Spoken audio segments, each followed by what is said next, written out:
Bienvenue dans ce focus vidéo consacré au filtrage de contenu web de Kaspersky Endpoint Security 8, administré par Security Center 9.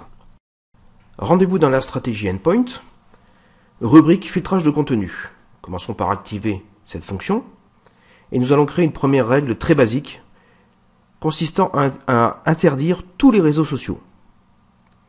Comme vous pouvez le voir, il suffit de choisir la catégorie adéquate dans Kaspersky, ici réseaux sociaux, de décider si nous allons autoriser, interdire ou avertir, et si besoin, de spécifier une plage horaire où les réseaux sociaux seront accessibles. Je vais tout simplement valider, attendre que la stratégie se propage, ce qui est instantané, et vous montrer le résultat côté poste client. Je vais pour cela charger Internet Explorer 9 et commencer par le plus célèbre des réseaux sociaux, Facebook. Je vois immédiatement évidemment le résultat qui s'affiche à l'écran avec un message d'avertissement entièrement personnalisable, et je peux essayer avec d'autres réseaux sociaux comme Viadeo par exemple. Le résultat est évidemment le même. Revenons côté serveur pour créer une deuxième règle. Par exemple, concernant les webmails, comme Gmail, Hotmail, etc. C'est une catégorie Kaspersky, messagerie électronique, mais cette fois je vais être un petit peu différent dans mon approche, je vais juste avertir un utilisateur que c'est contraire à la charte de l'entreprise. Encore une fois, je valide, la stratégie se propage, et côté poste utilisateur, nous allons cette fois utiliser Firefox pour changer.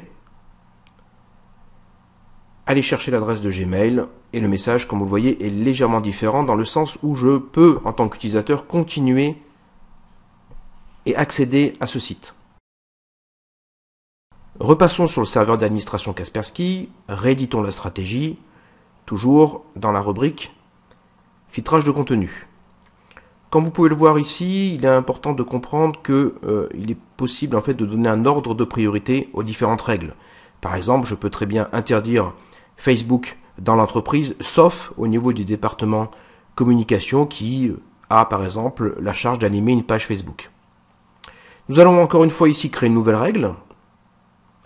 Par exemple, nous allons interdire non pas cette fois une catégorie, mais plutôt des données. Donc ici, les vidéos. C'est-à-dire que concrètement, je pourrais aller sur un site qui diffuse des vidéos, mais je serai bloqué par le fait que je ne peux pas voir de données de type vidéo. Encore une fois, ici, vous voyez, vous pouvez déplacer complètement la règle pour lui donner un ordre de priorité. Je valide et je passe côté poste client. Je vais charger probablement un des sites les plus connus, Dailymotion, en termes de diffusion vidéo, et cliquer sur une vidéo qui fait le buzz, celle-ci par exemple.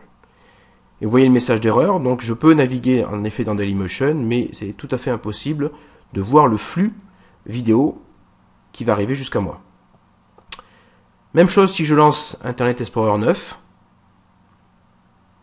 je prends une vidéo au hasard, et cette vidéo est bloquée par Kaspersky Endpoint Security 8.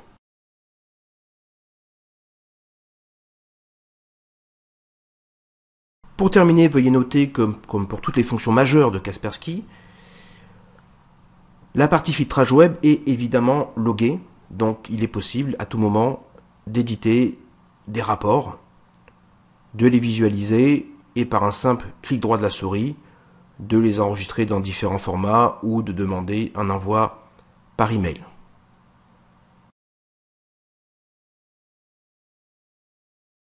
À bientôt pour d'autres vidéos focus sur les solutions Kaspersky.